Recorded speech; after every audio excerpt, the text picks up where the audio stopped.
Our final major topic for the Comparative Business Cultures module is where to from here. And what we're going to do is take a critical reflection, thinking about the current state of cross-cultural management research, and we're going to look towards the future.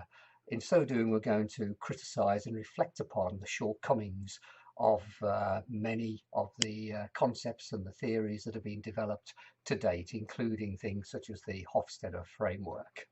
We're also going to add on to that issues to do with virtual team working, just to round off, because we're trying to look towards the future and what the future research agenda will look like for academics and what the curricula should look like in universities on courses such as this, and the issues that managers of the future, international managers, need to be aware of.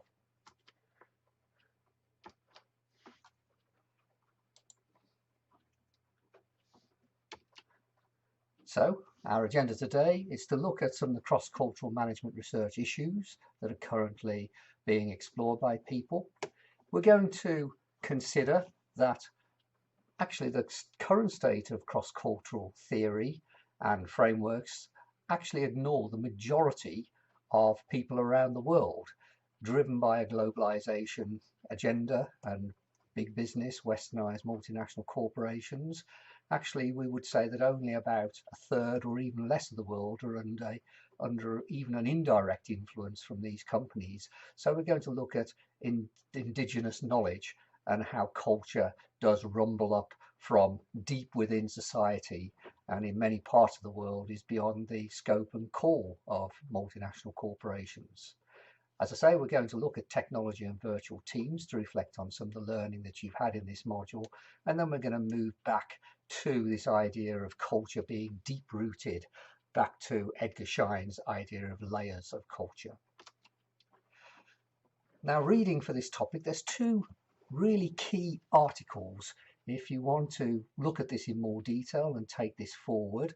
The first by Fanley Cook and colleagues from the International Journal of Human Resource Management is a really interesting paper, because essentially it's a literature review of all the publications over a 15-year period or so, and it was simply looking at all of the literature produced on cross-country comparative studies in HRM, which obviously we've been looking at in this module, and reflecting upon where the shortcomings lie. So not only is that useful for today's discussion and argument, but it's particularly important if you want to source the key contributions, including critical contributions in the field. Clearly, it's 3 years old now, needs some updating, but it gives you a good base. And the other paper is one of the papers produced by Terence Jackson. This one is a co-authored paper, but Terence Jackson has written quite extensively looking at the shortcomings, how the majority of the world is ignored in many of the frameworks and principles that we look at.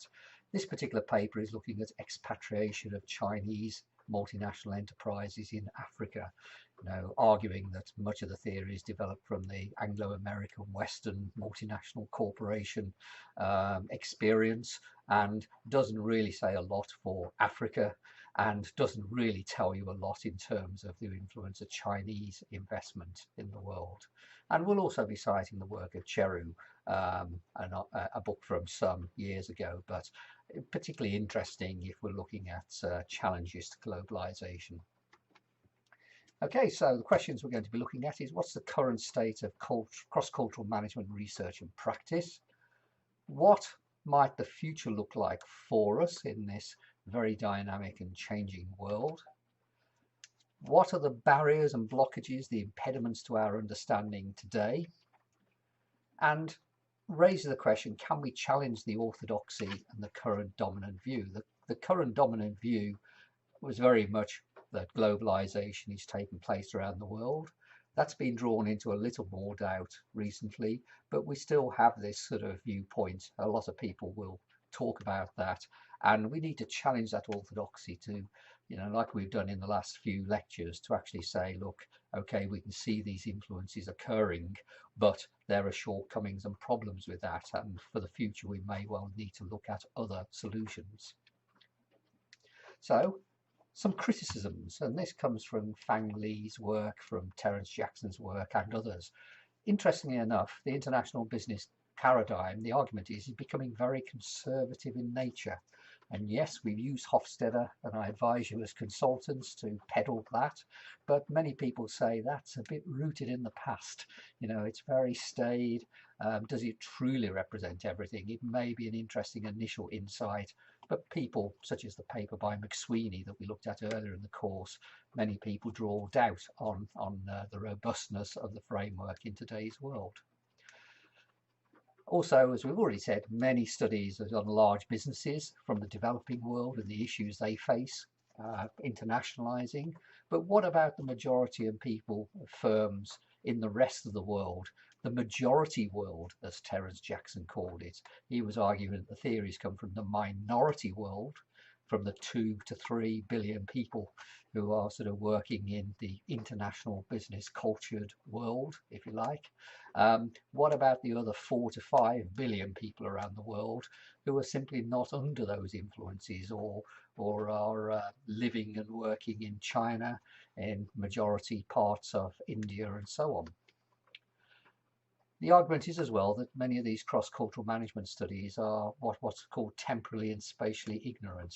Temporally means through time, that they're very much root a culture, and I have argued to you that even though cultures are difficult to change, they do evolve over time. If you compare the changes in British culture over the last 100 or 120 years, we can see some big changes in terms of deep-rooted values, assumptions and beliefs.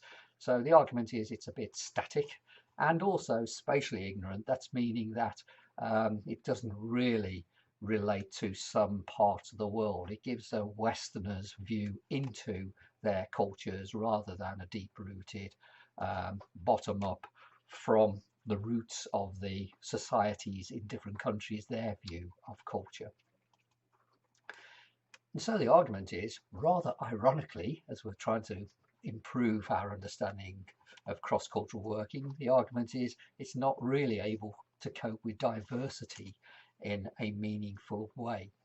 And in the last couple of years, or the last few years, we can add a couple of other items as well. And what I'm talking about here is a real desire that's going on at the moment to decolonize both the teaching curricula at universities, through colleges, not just in history, but in subjects such as business and management, to break down the colonial view of history, of theories, of principles, of guidelines and so on, but also to reflect this in the research agenda to make it more relevant to major parts of the world. And we can see in the last couple of years a real breakthrough and emergence of the Black Lives Matter movement as an example there, that, you know, we need to think about things differently, and thinking about management theory and history and sociology as being socially constructed, and that there are alternative histories, alternative views of the world that are important and which should be explored and not ignored. So that's where we're rooting what we're talking about in terms of looking forward into the future. So the spatial issues, majority of firms and people are underrepresented, it's argued, in the research and in the teaching of cross-cultural management studies.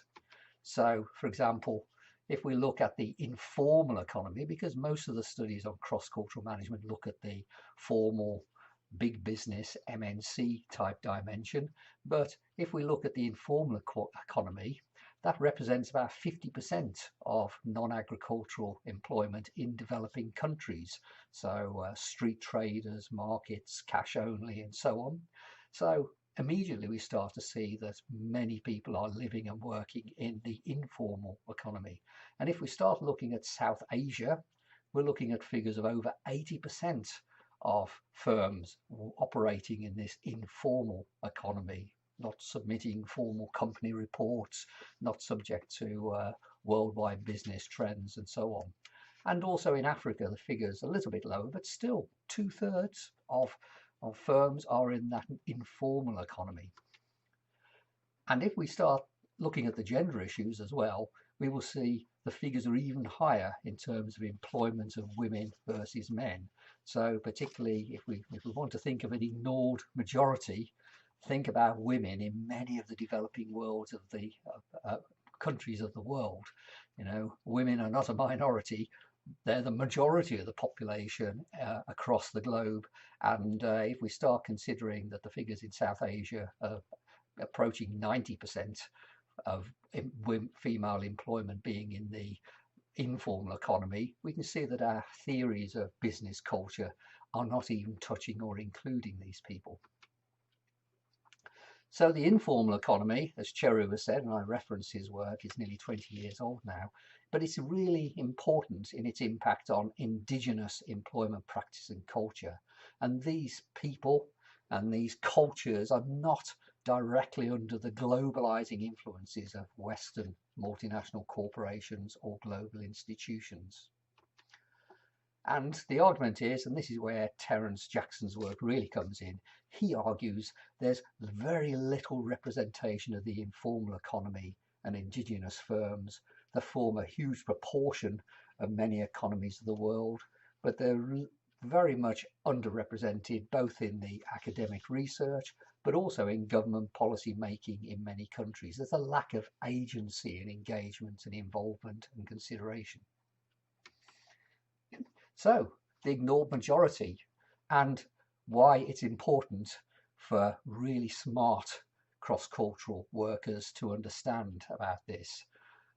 The argument is that the globalization agenda has led to a restricted coverage in management studies and led to a lack of diversity in the literature in terms of where the knowledge is coming from and a real understanding of local cultures, in understanding and comprehending differences in indigenous values, assumptions and beliefs. There's a bit of a whitewash over and lack of consideration of local cultures in this way. And also a lack of diversity in theories, practices and prescriptions to make them relevant and compatible with local organisations, community and people in the ignored majority of the world.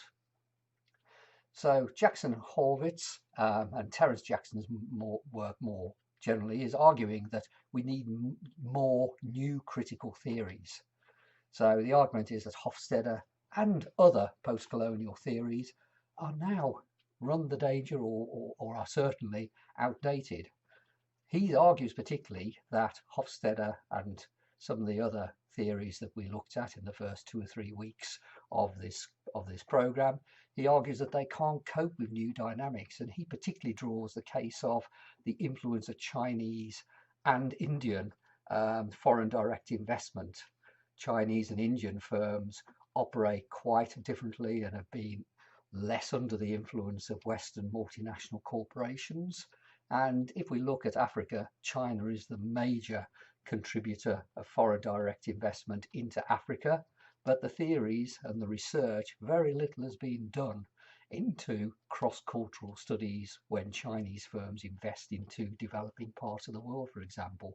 And the argument is that the research probably isn't relevant, and the frameworks we got probably are not relevant, as that research wasn't conducted in relation to Chinese companies. And we could argue the same for India. Remember, China and India represent a very large proportion of the world's population. Also, Jackson argued that we need to develop this concept of indigeneity. So we need to understand different contexts, not by looking from the outside in, from the westernized view into these majority parts of the world, but we need to look at the majority view and the majority cultures themselves. And he was arguing, particularly in Africa, this is important. He was also saying that we need to really think about reverse diffusion and mutual learning. So, I mean, one example, what are Chinese academics doing, and can we learn from their work? So can we learn from Chinese firms and academics to help us apply and better understand what we're doing in the Western world, for example. Of course, we've also got, and this course has made a big play of this, the anti-globalization or the global skeptic approach. And the book that you've been given, of course, as the main reader for this, Peter Dickin, is trying to challenge this mainstream globalization view of the world. So he's arguing that we need to develop, not just argue that we're skeptics, but actually develop some theories behind that. Okay, so that's the sort of viewpoints there. The second part of looking forward into the future is actually looking at technology. And I'm going to do a little bit of summary of your experiential learning because you've already learned a lot of this to take us forward. And in fact, in 2020, this is one of the things that's come out of the COVID-19 situation, is that we've all had to switch far more to virtual teamwork, working at distance, and so on. And the exercise you did was a chance to do that in a cross-cultural way. But let's have a look at technology and virtual teams. Let's just summarize some of the points, the things we need to be thinking ahead, going forward, working in the more virtual world of the future. So what we can say is that teams are increasingly being multiply located.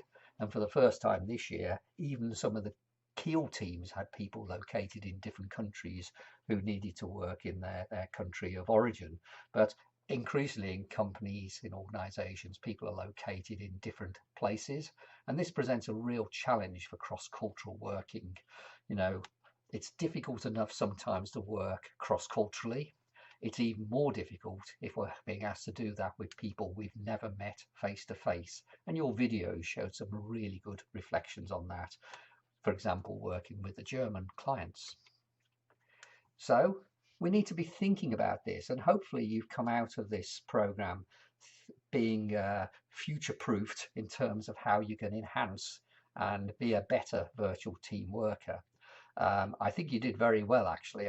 My view is we were actually ahead of some of the German students in terms of doing this. But, you know, if possible, some initial face-to-face experience is helpful. It certainly helped in running this module that I'd already met many of you last year in the second year, in year 2. You knew that I existed, that I wasn't some form of just an image on a screen. And so if possible, sometimes some initial face-to-face experience is helpful. Otherwise, if you can't do that, have a very relaxed first virtual meeting. Don't leap into business too quickly. And I try to advise you that with your German clients, even though they might have wanted to get right down to business. The selection of the appropriate virtual teamwork, team communication technology, deciding upon the right platform to do this. You've been great this year because you've really adopted video conferencing, you know, the proper platforms. We had a situation, I think it's because you're more well versed and aware of Zoom, Teams, and Skype type technologies, Google Meet, and so on. In the past, people have said, no, we're okay. We don't need this. We can just use WhatsApp or we can use Facebook. But we need to choose the appropriate platform for really effective professional team communication. And also, there's a real skill and art, isn't there? We're all trying to learn this more, but the art of virtual socialization, yeah, trying to sort of team up with people. If you're working face to face, all in one office, all in the corridors, you can engage in what's known as schmoozing. You know, this is where we have a chat, have a coffee together, meet people at the photocopier or the water cooler, talk about what was on the television last night, talk about the football, talk about whatever you want to talk about. Of course, this helps build relationships in a way that we don't see. And the fact that you're doing more and more less and less face-to-face, more virtual learning this year means that we're all getting more isolated and we're missing that relationship building of schmoozing. So there's a real art in trying to develop that online. I mean, I've tried to work at it, probably haven't succeeded in the lectures that I've been giving to you in the webinars, but you know, there is a real art to doing that.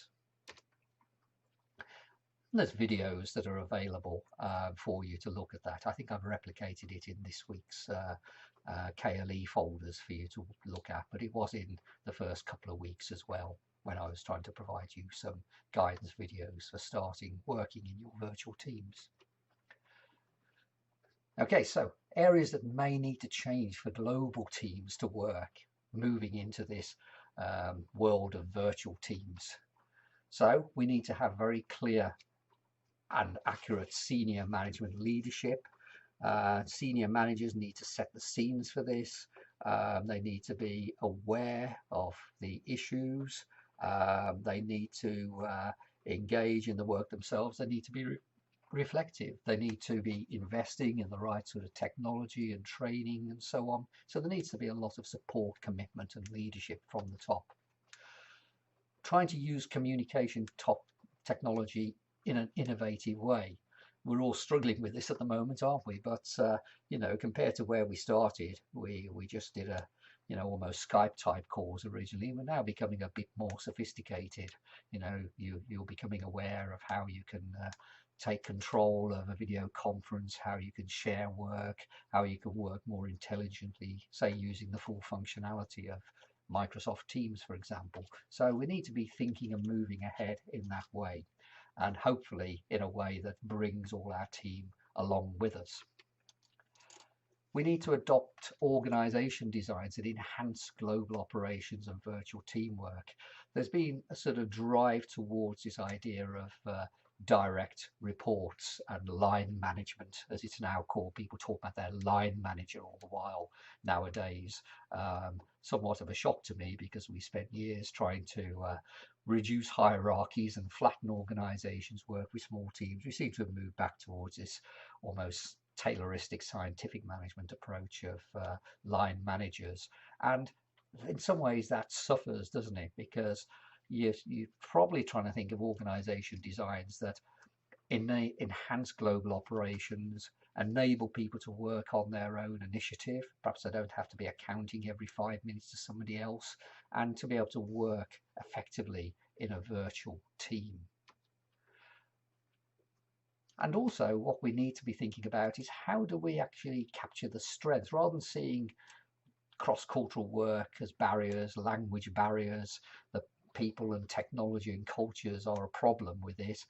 We can turn it on its head. How can we actually produce this as a strength? And some of you did this very well in your group work with the teams. You came out of it perhaps stronger, working with your German partners, and learning more about things, and built upon your cultural differences in the work that you did. But how do we actually turn it to our advantage? Now, in summary, we've already said from the beginning of the module in week 2, we said it's useful to think about culture as layers of culture, and that's really what we've been considering here. Although we're moving forward, what we're saying is that we mustn't forget that culture, in whatever we talk about culture, whether it's national culture, whether it's a business culture, whether it's organization culture, is akin to an iceberg, as Ed Sheeran. And so what we see on the surface are just visible artifacts, but actually beneath the surface are shared values, group norms and beliefs that it takes us time to see and buy into and understand. And then really deep rooted are these very basic assumptions that we may have as group members, as members of society or of culture, or as individuals, but we share those, and sometimes it's difficult to get into those. So what we're talking about today is that culture is really deep rooted, and the fact that we've developed these frameworks and principles, if as culture is really deep rooted, if it's really indigenous and deep rooted within the majority world, it's pointless only using a limited number of insights, perspectives and frameworks. We must really get down to the core of what culture is about and get this deep rooted understanding. And I think rather than looking for simple solutions, it's important for all of us to personally take our own responsibility for cross-cultural working, and to come to our own framework and understanding of what's going on, and to be open-minded as well, I believe, in how we see the rest of the world and how we go into working cross-culturally.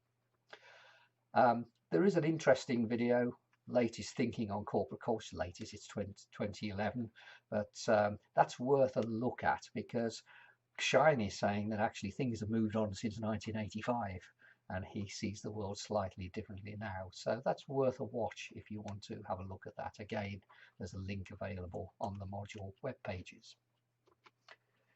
Okay, so in summary, Hofstede represents the mainstream for a lot of comparative cross-cultural studies.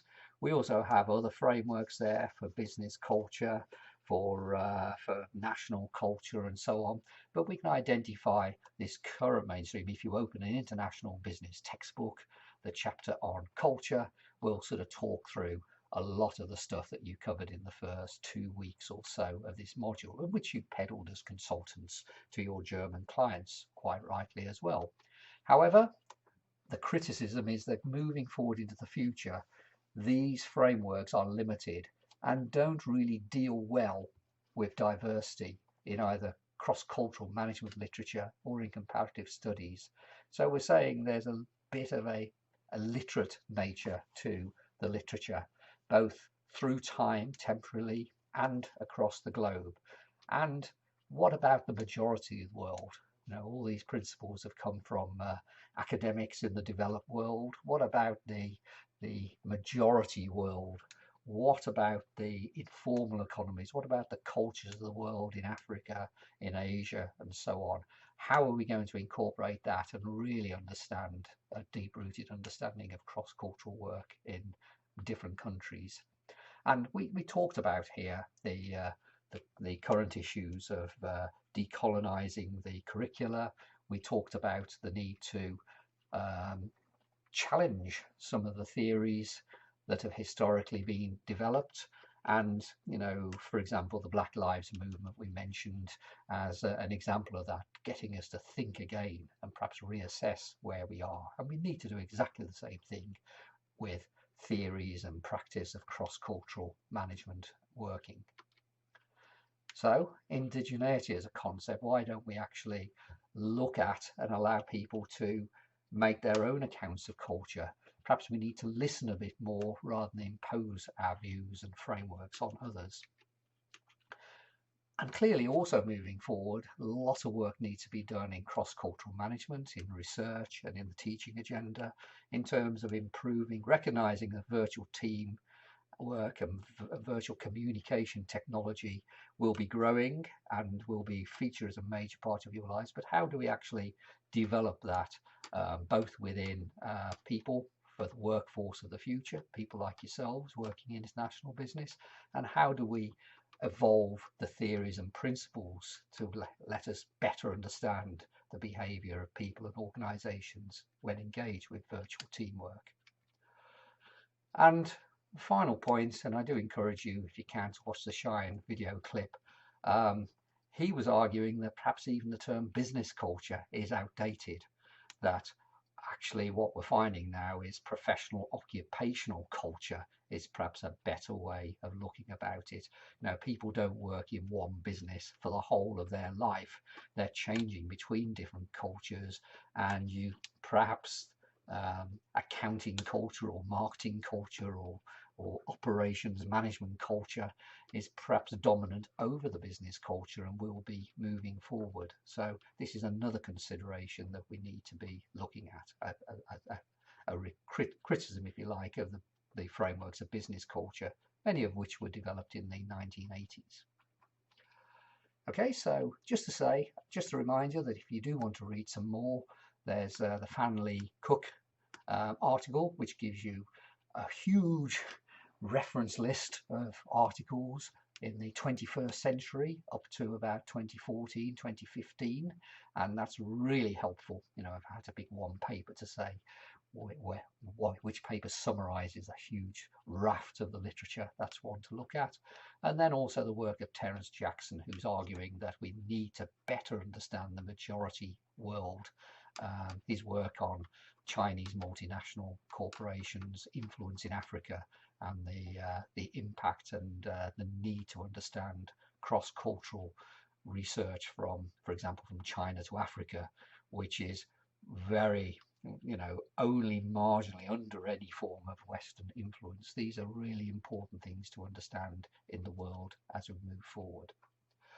Okay, so that's the end of the course. I will do some form of summary webinar at the end, but congratulations, you got there, and I hope that these pre-recorded lectures have been of use to you this semester. Thank you very much.